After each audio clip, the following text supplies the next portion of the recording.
Bismillahirrahmanirrahim. Assalamualaikum warahmatullahi wabarakatuh. Perkenalkan, nama saya Sri Wahyuni dari kelas 30G akan membacakan rangkuman materi UPA Buklat, UPA Tuplat, Sejarah Pramuka di Dunia dan di Indonesia, LKBB, Pioneering, Ikatan dan Simpul, Smapor, Sandi dan Morse, dan Menaksirkan. Yang pertama, upacara pembukaan latihan. Tata cara upacara pembukaan latihan yaitu A. Kerapihan setiap anggota racana. B. Sangga kerja menyiapkan perlengkapan upacara.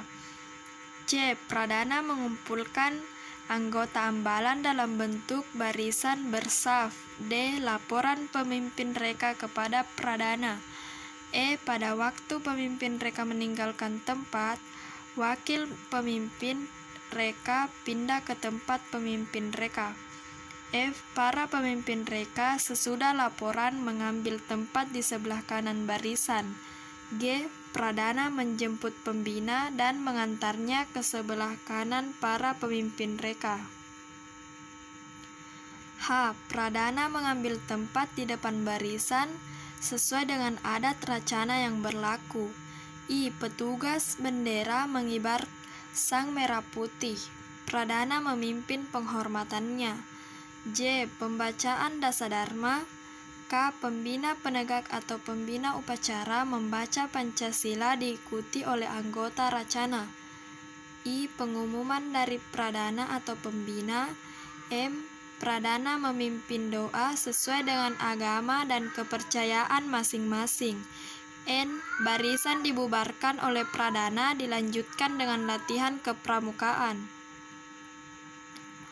Yang kedua, upacara penutupan latihan. A. Kerapihan setiap anggota racana. B. Pradana mengumpulkan anggota racana dalam bentuk barisan bersaf. C. Pemimpin reka mengambil tempat di sebelah kanan barisan. D. Wakil pemimpin reka pindah ke tempat pemimpin reka. E. Pradana menjemput pembina penegak dan mengantarkannya ke sebelah kanan barisan. F. Pradana mengambil tempat di depan barisan sesuai dengan adat racana yang berlaku. G. Petugas bendera menurunkan sang merah putih untuk disimpan. H. Pembacaan renungan atau sandi racana. I. Pengumuman tentang reka kerja untuk latihan yang akan datang, dan lain-lain. J. Pradana memimpin berdoa sesuai dengan kepercayaan masing-masing. K. Laporan pradana kepada pembina pandega. I. Pradana membubarkan barisan. Materi yang ketiga yaitu Sejarah Pramuka di Dunia dan di Indonesia. Sejarah Pramuka di Dunia pertama kali dimulai saat Baden Powell menuliskan pengalamannya dalam buku Scouting for Boys pada tahun 1908. Buku tersebut dibuat untuk panduan acara perkemahan yang dirintisnya pada tahun itu. Buku ini sangat laris, bahkan di luar Inggris, sehingga mulai bermunculan organisasi-organisasi pramuka yang ditujukan kepada anak laki-laki saja. Pada tahun 1912, Baden Powell bersama adik perempuannya Agnes mendirikan organisasi pramuka untuk wanita bernama Girls Guides. Pada tahun 1916, mulai berdirinya organisasi pramuka untuk usia siaga yang dinamai CUB atau Anak Serigala.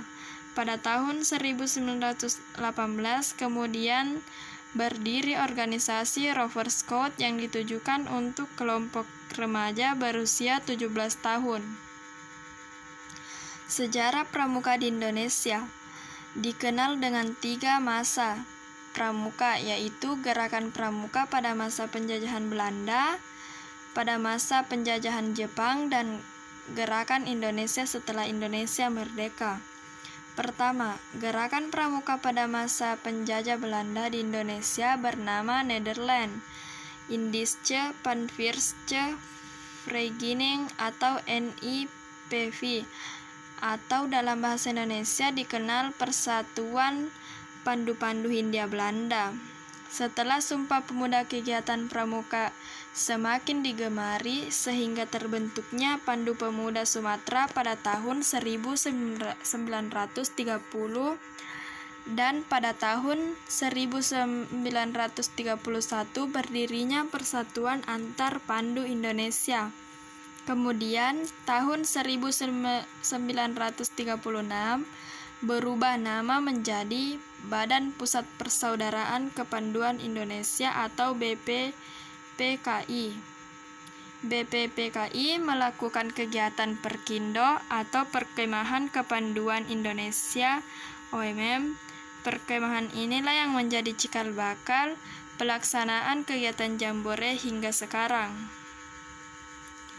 Simpul dan ikatan. Simpul adalah hubungan antar tali dengan tali.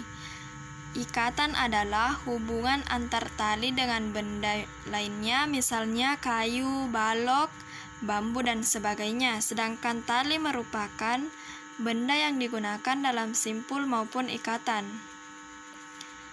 3 simpul dasar dan 7 ikatan. Yang pertama, simpul mati. Simpul mati untuk menyambung 2 buah tali yang sama besar dan tidak licin atau kering. Yang kedua, simpul hidup. Simpul hidup berguna untuk mengikatkan tali pada tiang. Kegunaan lainnya adalah untuk menjerat atau membuat jebakan bagi hewan-hewan kecil. Yang ketiga, simpul anyam. Untuk menyambung 2 buah tali yang tidak sama besar dalam keadaan kering atau tidak licin. Simpul anyam berganda untuk menyambung 2 buah tali yang tidak sama besar dan keadaan basah atau licin. Macam-macam ikatan, yaitu ikatan pangkal, merupakan salah satu ikatan yang sering sekali digunakan untuk mengawali atau mengakhiri suatu simpul lainnya. Yang kedua, ikatan jangkar. Fungsi untuk membuat tandu darurat atau dapat juga digunakan untuk mengikat timba atau ember. Yang ketiga, ikatan tambat juga berfungsi sebagai awalan pada simpul-simpul yang lainnya, seperti ikatan silang dan ikatan palang. Yang keempat, ikatan tarik. Fungsi dari tali temali ini adalah untuk turun ke jurang atau dari atas pohon. Yang kelima, ikatan palang. Berfungsi untuk mengencangkan kedua tongkat secara vertikal dan horizontal, sehingga kedua tongkat tersebut menjadi satu dan sulit dilepaskan. Yang keenam, ikatan silang. Ini berfungsi untuk mengikat 2 buah tongkat bersilangan dan tidak membentuk siku. Yang ketujuh, ikatan canggah atau sambung tongkat. Berfungsi untuk menyambung tongkat dengan tali secara sejajar. Ikatan canggah umum dikenal dengan nama ikatan sambung tongkat. Pioneering. Pioneering adalah salah satu teknik pramuka dalam penggunaan peralatan tongkat dan tali yang dirangkai menjadi sebuah bangunan kreatif. Tujuan pioneering yaitu mengasah keterampilan peserta dalam membuat sebuah bangunan sederhana yang nantinya dapat diaplikasikan di kehidupan sehari-hari. Adapun manfaat pioneering yaitu 1.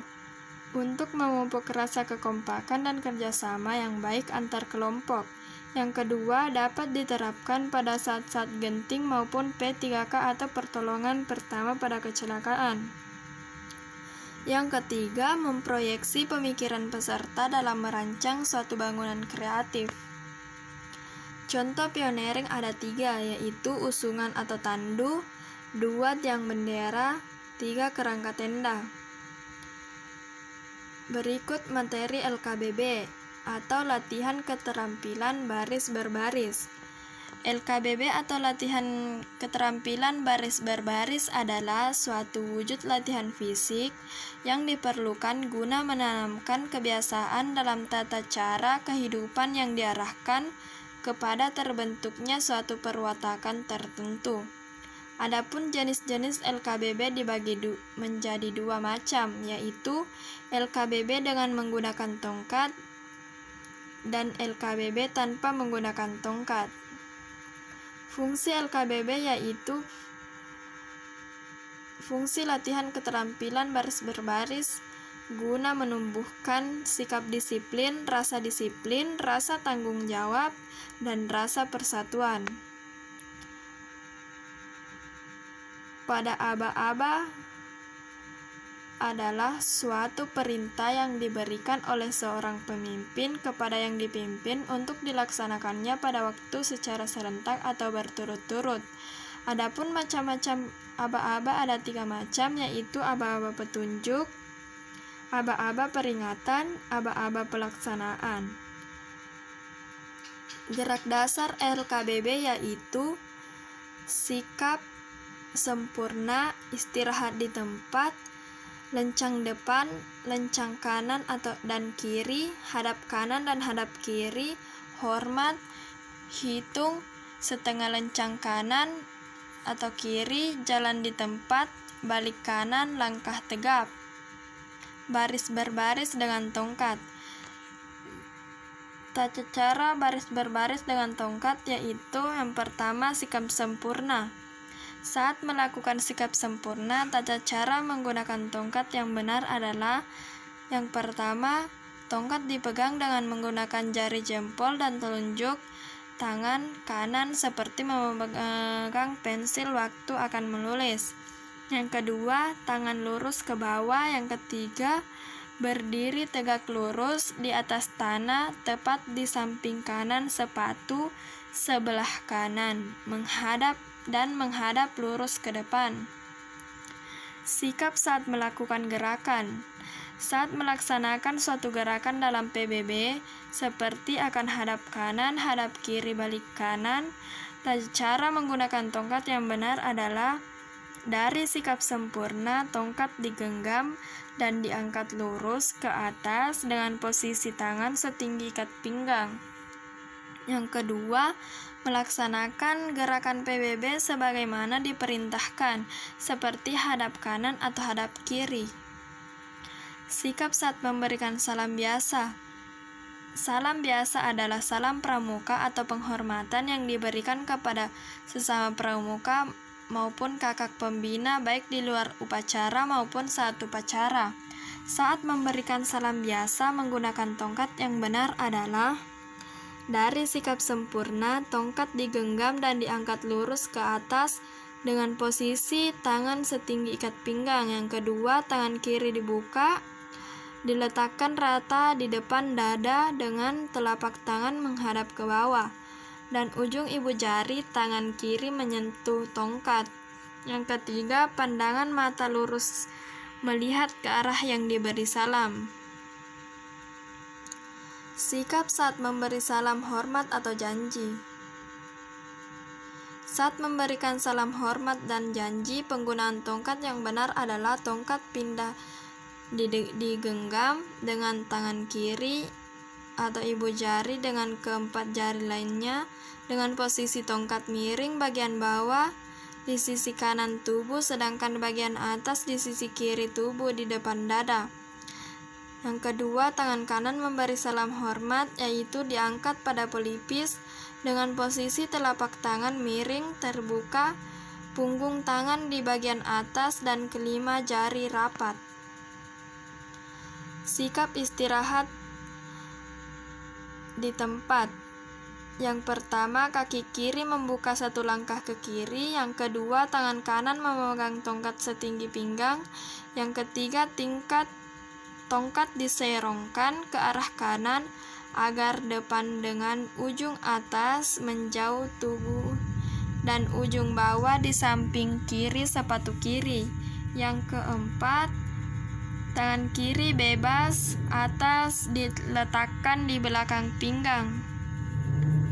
Tata cara lencang kanan, yaitu tongkat pindah digenggam dengan tangan kiri atau ibu jari dengan keempat lainnya di depan dada. Yang kedua, posisi tongkat miring, bagian bawah di sisi kanan tubuh, sedangkan bagian atas di sisi kiri tubuh di depan dada. Yang ketiga, tangan kanan mengambil jarak satu lengan dengan menggapai dan menyentuh bahu kiri dan di sebelahnya. 4. Pandangan melihat ke kanan dan meluruskan. Materi semapor. Semapor adalah suatu cara untuk mengirim dan menerima berita dengan menggunakan bendera, dayung, batang, tangan kosong dengan memakai sarung tangan. Informasi yang disampaikan dibaca melalui posisi bendera atau tangan, namun yang umum digunakan adalah bendera semapor. Warna yang biasa digunakan sebenarnya bisa bermacam-macam, namun yang biasa digunakan adalah merah dan kuning. Namun posisi merah selalu berada di dekat kayu bendera. Semapor digunakan dalam komunikasi kelautan pada awal abad ke-19. Adapun bendera semapor yang digunakan adalah dua, yang masing-masing ukurannya 45 x 45 cm. Bentuknya yang persegi merupakan gabungan dua buah segitiga sama kaki yang berbeda warna.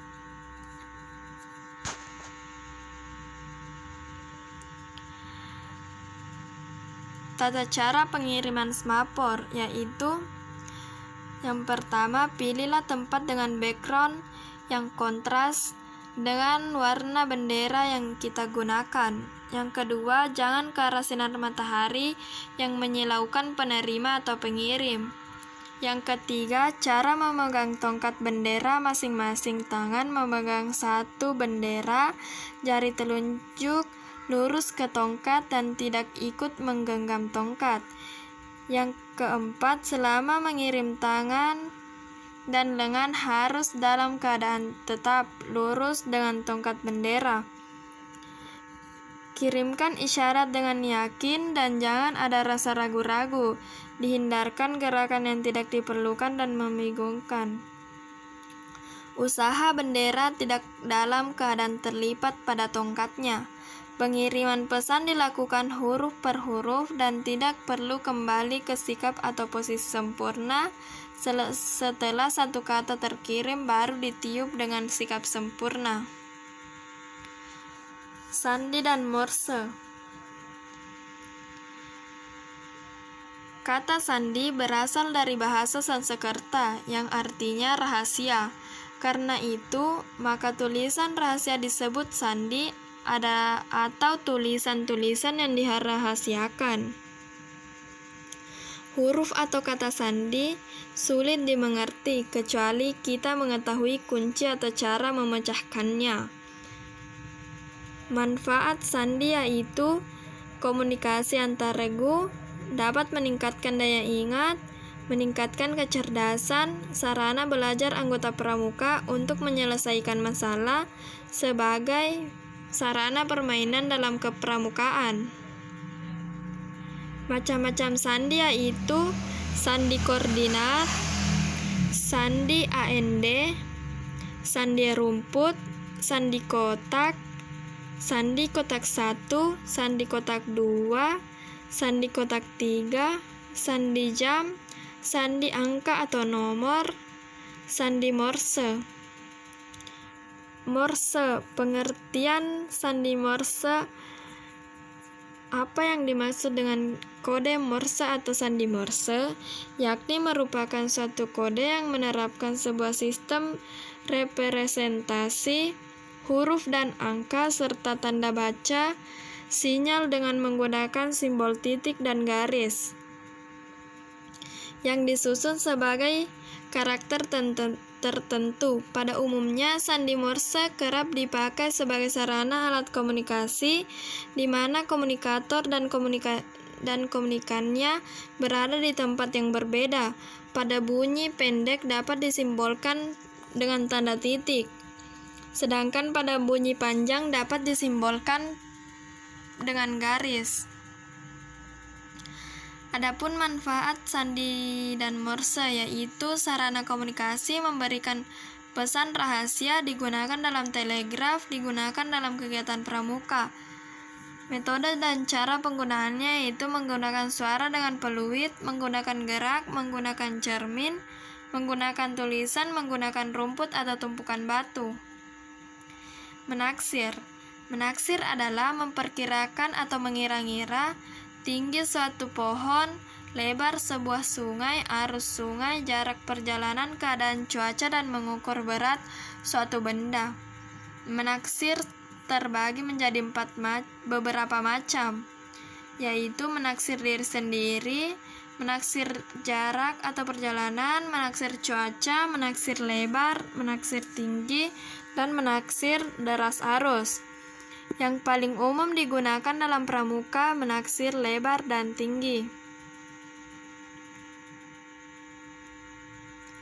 Cara menaksir pohon metode segitiga siku-siku 45 derajat. Yang pertama, ukurlah dengan menggunakan tongkat pramuka, biasanya berukuran 160 cm dari pangkal pohon ke sebelah samping. Panjang ukuran terserah, menyesuaikan dengan kondisi medan. Dalam kasus ini, seumpama diukur sebanyak 5 tongkat, yang berarti sejauh 800 cm atau 8 meter, 160 kali 4 sama dengan 640, tandai sebagai titik B. Di titik B tersebut, didirikan tongkat pramuka secara tegak lurus.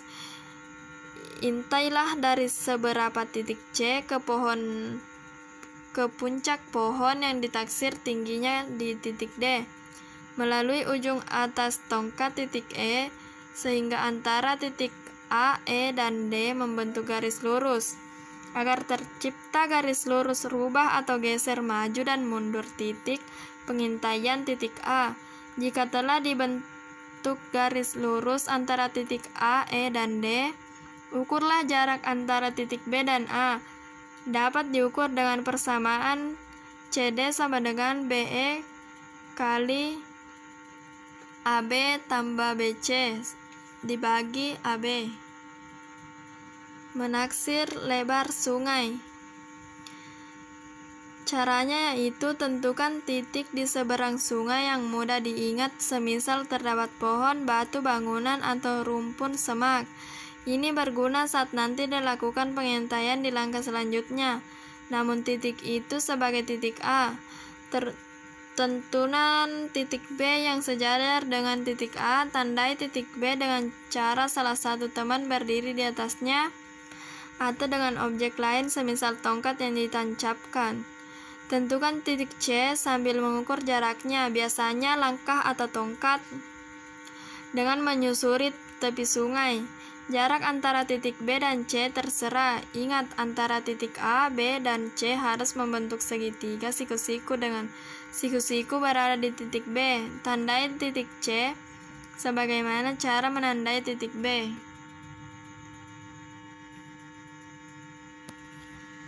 Tentukan titik D dengan cara berjalan kembali sejauh setengah dari jarak BC sehingga CD sama dengan 1/2 BC.